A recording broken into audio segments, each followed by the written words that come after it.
Fala, Pedrosa. Fala aí. Aqui é o Rios. Prazer. Beleza? Prazer também. A gente está fazendo uma entrevista com o Lucas Pedrosa para a faculdade. E aqui a gente vai elaborar algumas perguntas sobre a rotina de um jornalista. A primeira, Pedrosa, o que faz um setorista? E como é que é o ambiente de trabalho? Cara, o setorista, ele praticamente tem que cobrir tudo o que acontece no clube. Por exemplo, o Vasco, que é o clube que eu faço, ele é um clube que tem um ambiente político muito conturbado. Então, eu não posso só falar de futebol, eu não posso só falar que, por exemplo, o Vasco venceu, o Vasco perdeu. Eu tenho que cobrir tudo. Eu tenho que cobrir política, eu tenho que saber das contratações do clube, eu tenho que saber da situação, como é que está, quem é a oposição, quem é a situação. Basicamente, eu tenho que basear a minha semana no Vasco. E como é que é para conciliar o jornalista, o setorista, como ele consegue conciliar o lado torcedor do lado profissional? Olha, é muito complicado. Eu não tenho problema nenhum em assumir que eu sou Vasco, assim como eu já cobri outros clubes, como Grêmio, como Vitória, como outros clubes do futebol carioca também, na época que eu trabalhava no Lance, né? Então, você tem que ter um discernimento muito grande. Porque quando você entra na profissão, você tem que entender que não cabe mais um sentimento de torcedor. Você tem que ter muita responsabilidade com o que você diz. Quando você é setorista, você está no dia a dia, no contato com aquelas pessoas, entendeu? Então, eu não tenho como falar assim, tal jogador é horrível. Eu não posso fazer isso, entendeu? Até porque eu estou falando para milhares de pessoas. Eu sou formador de opinião. Eu não posso queimar um cara dessa forma. Eu posso fazer análise em cima do cara, análise em cima do clube, análise em cima do momento. E com fatos, com dados, com apurações, fazer uma matéria completa, dar opiniões formadas. Mas o lado torcedor, ele não em momento algum. É óbvio, quando você é torcedor e cobre um time, é muito mais fácil porque você conhece aquilo ali, você vive aquilo ali, você sabe como é que é o sentimento do torcedor. Até para você escrever uma matéria, você sabe, o torcedor do Vasco está pensando dessa forma, mas a gente pensa dessa, ou a gente pensa igual. Então é importantíssimo a gente saber separar, porque infelizmente na imprensa brasileira muita gente acaba ainda misturando o lado torcedor com o lado jornalista. E isso surge aquelas especulações, tem a Flapress, tem a Corinthians Press, o Palmeiras também, que é um time muito... Então o que a gente tem que mais fazer, cara, é ter responsabilidade com o que a gente diz e saber qual é o momento de ser o jornalista e de ser o torcedor. Até porque, é o que eu sempre digo, não é problema você torcer para um time.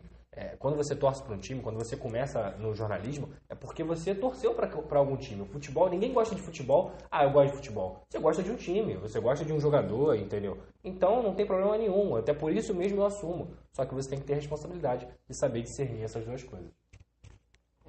Pode ser. Como é que você faz para sempre se manter bem informado e dar as notícias do Vasco em primeira mão? Porque, por exemplo, eu sou flamenguista. Só que, lá no meu Twitter, às vezes tá lá, Lucas Pedrosa. Porque todo mundo retweetando as paradas que tu fala e, tipo assim, eu só vejo você, cara. No Twitter, só dá notícia tua, cara. Assim, não é 100%, né? Até porque tem outros veículos muito competentes, Globo Esporte, o próprio Lance também e outros, ESPN também.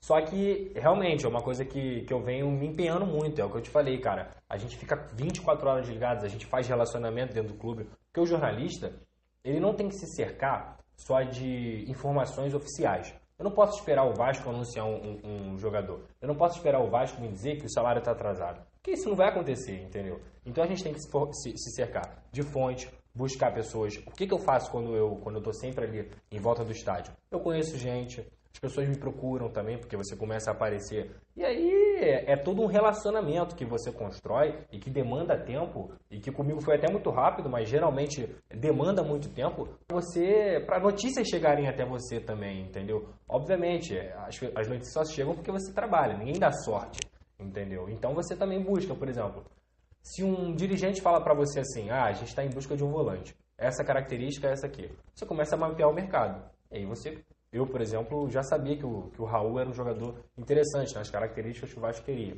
Então você chega e pergunta pro dirigente ou para quem estiver ligado, Raul, ele fala sim ou não. Se ele falou sim, você dá notícia. Se ele fala não, você segura. Questão do Arouca também, que é outra situação que estava muito em pauta no Vasco.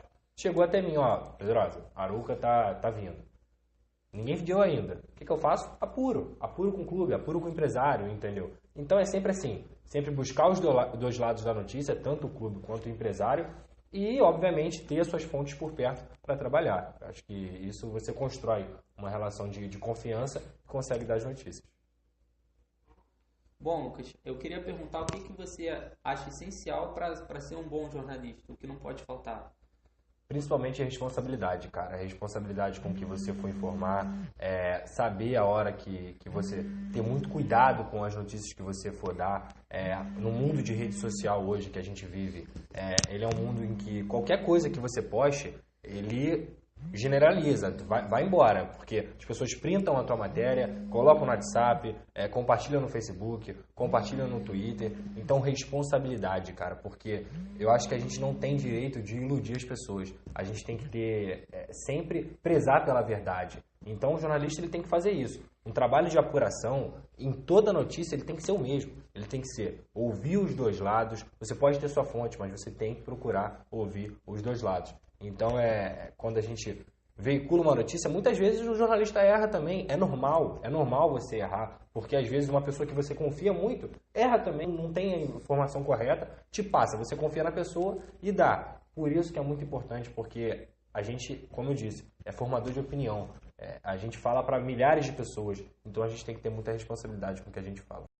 Pedrosa, eu queria saber com você como é que funciona a sua rotina em dia de jogo. Que horas você tem que estar lá em São Januário e normalmente que horas você está indo embora? Tá, eu vou dar um exemplo. Por exemplo, se o jogo é 9h45, eu chego lá por volta de 7 horas. E aí eu começo a fazer o pré-jogo, eu começo a mandar material aqui pra TV, por exemplo. A gente tá lá no Bar do Patrick, que é o conhecido como Bar da GDA, e a torcida começa a explodir de cantar, faz um vídeo maneiro. Aquilo ali é conteúdo. Aquilo ali, se for muito bom, a gente consegue rodar na TV inteira, entendeu? E aí a gente manda, galera, esse vídeo aqui, pum, ou posto no Twitter, ou a galera que usa no site do Esporte Interativo, eu faço o pré-jogo. E até uma matéria recente que eu fiz, aquela do Eurico, que eu acabei gravando com segurança dele, apontando uma arma pro torcedor, aquilo ali faz parte do meu trabalho, entendeu? Aquilo ali é um feeling, eu ficar ligado em tudo que acontece. Então aquela imagem ali rodou na ESPN, rodou na UOL, rodou aqui no Esporte Interativo, em todos os programas. Além de setorista, eu sou produtor de conteúdo. Eu tenho que buscar muita coisa, muito de tudo que acontece ali, fora da caixa. Porque o Esporte Interativo não tem direito de transmissão de nada. Ou seja, a gente tem que trabalhar nas coisas esporádicas, nas coisas que são fora da caixa. E aí, depois, quando dá umas 9 horas, assim, eu entro no estádio, fico no camarote da imprensa, que é reservado lá pro Vasco, ou então no Maracanã eu fico na tribuna, e eu começo a escrever, twittar, analiso o jogo, faço matérias. Por exemplo, se a torcida começou pancadaria na torcida do Vasco, tem que fazer matéria, produzir. Depois do jogo, a gente vai para a coletiva, do técnico Zé Ricardo, geralmente, e depois tem a zona mista. Os jogadores passam para ir embora e a gente entrevista os jogadores, faço as matérias, construo tudo que eu tenho que construir, volto para a redação, se tiver que fazer mais alguma coisa aqui, eu faço também e finalizou.